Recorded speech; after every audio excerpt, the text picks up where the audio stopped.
Hello everyone! If you have lots of basil growing like I do, or you bought a big bunch from the supermarket, either way, you might want to dehydrate some of it for long-term storage. Yes, fresh basil is better of course, but sometimes you just have too much to use at once and want to save some of it for later. One very good solution is to turn your extra fresh basil into dried basil by dehydrating it. You can use many methods, including a dehydrator, an oven, and even an air fryer, but the fastest and easiest method I know is to use the microwave. It's really amazing how quickly this fresh basil will transform into dried basil. 2 minutes is about all it takes. This will work on other herbs as well, but I've got a ton of basil growing, so for me it's going to be basil. So rather than let all your fresh basil wilt or go bad, you can easily dehydrate whatever you're not using fresh and store it away for another day. These basil came from my vertical hydroponic foodie tower.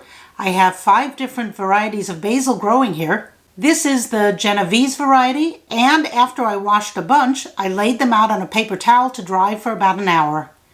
Now for the easy part. Once the leaves are dry, just pop them in the microwave, either on the same paper towel if it's dry or on a new one.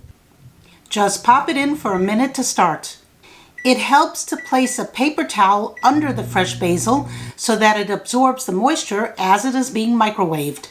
Then, after a minute, feel the leaves, and if you can bend the leaves, then they still have moisture in them, and give them another 30 seconds in the microwave. This batch took a total of 2 minutes, and once the leaves are cool, it's pretty obvious if they're ready. They'll crumble easily.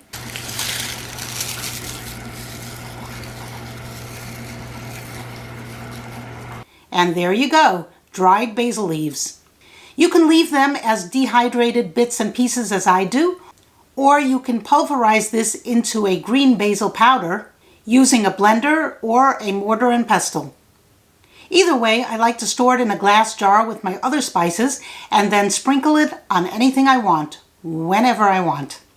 And that's all there is to dehydrating basil or any herbs you might buy or grow in bulk. If you have too much of it, just dehydrate it now and use it later. I hope you enjoyed this video. Thanks for watching. Bye.